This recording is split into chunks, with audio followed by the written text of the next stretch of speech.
Primeiro tema que eu quero abordar hoje, sobre os ovos na massa de caseirinhos, é a função. Muitas vezes a gente acha que a função do ovo na massa do bolo é só para poder emulsionar tudo. Ou às vezes vocês nem fazem ideia de qual é essa função. Eu vou contar para vocês. Uma das funções do ovo na massa de bolo é para dar liga, para juntar toda aquela estrutura. Outra é para estruturar a massa. Por quê? Você já percebeu, quando você faz um omelete ou um ovo mexido, que quando o seu ovo cozinha, ele coagula, formando uma consistência bem mais firme do que o que ele era quando está cru? Pois é. É exatamente isso que ele faz dentro da sua massa de bolo. E o ovo, ele ajuda você a trabalhar com texturas diferentes na sua massa de bolo. E como assim? Se você usar o ovo batido somente com o açúcar, por exemplo, você tem uma textura de bolo. Se você bater os seus ovos puros e depois adicionar o açúcar, mas bater o ovo inteiro, você tem outra textura de bolo.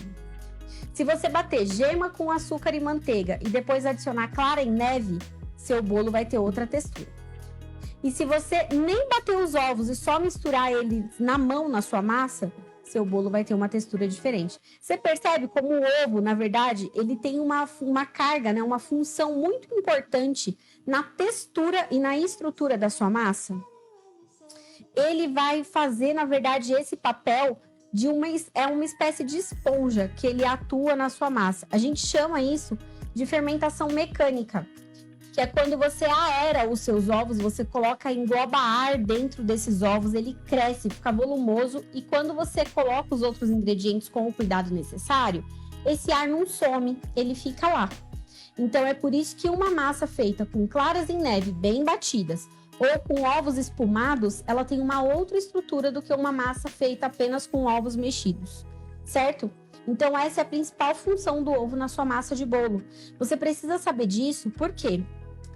Eu não quero que você reproduza uma receita minha sem entender qual é a característica que eu esperava que você tivesse com essa massa, certo? Se eu te passar uma massa com um método de preparo espumoso, eu espero do fundo do meu coração que essa massa seja leve como as nuvens, fofinha, fofinha, fofinha, né? E se você não aerar os seus ovos direito, seja claras em neve ou os ovos inteiros, você não vai conseguir chegar a esse resultado.